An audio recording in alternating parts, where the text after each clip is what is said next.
இந்த இந்த ஹாஸ்டிலிட்டிஸ் தொடங்கின அடுத்த நிமிடமே அதிபர் ட்ரம்ப் சொன்னது இது உடனே ஒரு முடிவுக்கு வரும்னு நான் நினைக்கிறேன் அப்படின்னு சொன்னார்.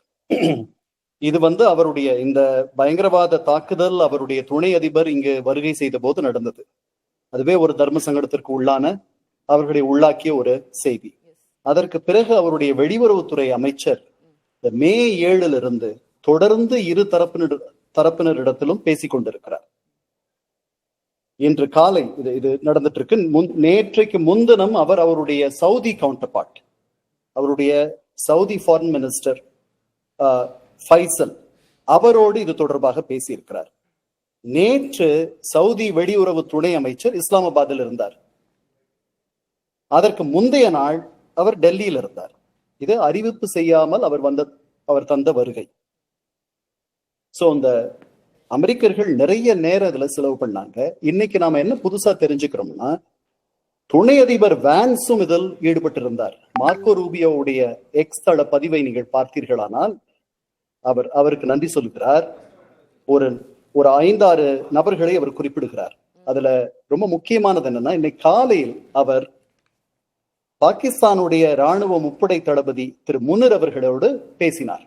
இவ்வளவு நாள் பிரதமரோடு பேசிட்டு இருந்தார், அங்க அவர்களுடைய வெளியுறவு அமைச்சரோடு பேசிட்டு இருந்தார், இங்கே நம்முடைய வெளியுறவு அமைச்சரோடு தினசரி பேசி கொண்டிருந்தார்.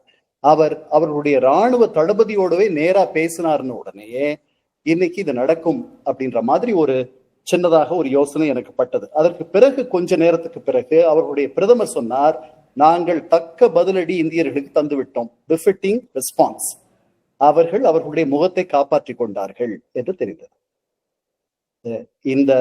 இந்த போர் நிறுத்தம் எஞ்சி இருக்கிற ஒரே வல்லரசு அமெரிக்கா என்பதை மீண்டும் மெய்ப்பித்திருக்கிறது. 2 நாடுகளும் இந்த ஹாஸ்டிலிட்டிஸை வேகமாக முடிவுக்கு கொண்டு வர வேண்டும் என்ற எண்ணத்தில் இருந்தன. அவர்களுக்கு ஒரு வழியை ஏற்படுத்தி தந்தது அமெரிக்கா என்று நான் எண்ணுகிறேன்.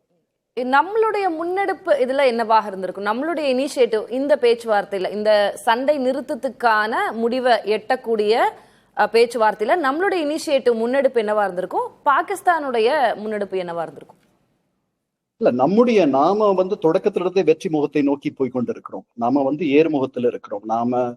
நாம மே 7 தாக்குதலாகட்டும், அதற்கு பின்பு வந்த எதிர்வினையை நாம் சந்தித்த விதமாகட்டும், பாகிஸ்தானியர்கள் இன்று காலை வரை அவர்கள் எதிர்வினை ஆற்றவில்லை என்று அடம்பிடித்துக் கொண்டிருந்தார்கள். நாங்கள் எந்த பதில் தாக்குதலையும் பண்ணல, நாம 400 ட்ரோன் அனுப்பினதாக சொன்னோம். அவங்க அப்படிலாம் இல்லைன்னு சொன்னாங்க.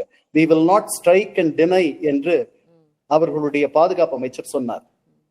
இன்னைக்கு காலையில தான் 6:48 மணிக்கு இந்தியர்கள் 3 ராணுவ விமான தளங்களை அவர்கள் தாக்கியதாகவும், அதற்கு பதிலடியாக அவர்கள் எதிர்வினை ஆற்ற தொடங்கி இருப்பதாகவும் அவர்கள் தரப்பிலிருந்து முதன்முறையாக ஒப்புக்கொண்டார்கள். எங்களுக்கு ஒரு கண் போனால் உங்களுக்கு ஒரு கண் போகும் என்றும் சொன்னார்கள். அதற்கு பிறகு அவர்களுடைய பிரதமர், நாங்கள் பெஃபிட்டிங் ரெஸ்பான்ஸ் கொடுத்து விட்டோம் என்று தன்னுடைய முகத்தை காப்பாற்றிக் கொண்டார். தன்னுடைய இராணுவத்தை அவர் தூக்கி நிறுத்தினார். அதனால அவர்களுக்கு வேண்டியது அவர்களுக்கு கிடைத்து விட்டது. நமக்கு வேண்டிய இலக்குகளை நாம் தொட்டு விட்டோம். நாம் இராணுவ தாக்குதலை நடத்த வேண்டும் என்று சொல்லவில்லை, பொருளாதார இலக்குகளை தொடுவோம் என்று சொல்லவில்லை, சாதாரண குடிகளை தொடுவோம் என்று சொல்லவில்லை. நம்முடைய இலக்கை நாம் முதல் நாளே எட்டிவிட்டோம். நம்முடைய கவனம் திசை திரும்ப வேண்டாம் என்று எண்ணினோம். அதற்கு அமெரிக்கர்கள் நிறைய துணை செய்தார்கள். 2 நாடுகளுமே இதை வெகு வேகமாக ஒரு முடிவுக்கு கொண்டு வர வேண்டும் என்ற நிலையில் இருந்தன. அமெரிக்கர்களுடைய பணியும் அவர்களுடைய உழைப்பும் அவர்கள் இதற்காக செலவழித்த நேரமும் அவருடைய செல்வாக்கும் நல்லெண்ணமும் இதற்கு உறுதுணையாக நின்றன. இந்த ஒரு முக்கியமான கேள்வி நான் கேட்க விரும்புற திருக்கண்ணன், என்னன்னா இந்திய வெளியுறவு துறை சர்வதேச வட்டாரங்கள்ல, மற்ற நாடுகள்ல, அமெரிக்கா போன்ற நாடுகளாகட்டும், பிற நாடுகள்கிட்டையும் சர்வதேச தளத்துல நம்ம உரையாடி கொண்டே இருந்தோம். இது குறித்து நம்ம பேசிக்கிட்டு இருந்தோம், நிறைய விளக்கங்களை கொடுத்தோம். ஒரு பக்கம் தாக்குதல், எல்லையில தாக்குதல், அதுக்கப்புறம் நம்ம நாட்டையும் பாதுகாக்க வேண்டிய அந்த சண்டையிலும் ஈடுபட்டு கொண்டே மறுபுறம் சர்வதேச அரங்கில் நாம் மற்ற நாடுகளோடும் பேசி கொண்டிருந்தோம். ஆனா பாகிஸ்தான் ஒரு பக்கம் நமக்கு எதிராக அத்துமீறல்களில் ஈடுபட்டாங்க. ஆனா சர்வதேச தளத்துல அவர்கள் பேசினார்களா, அது போன்ற முன்னெடுப்புகள் எதுவும் எடுத்தார்களா அப்படின்றது தெரியலையே.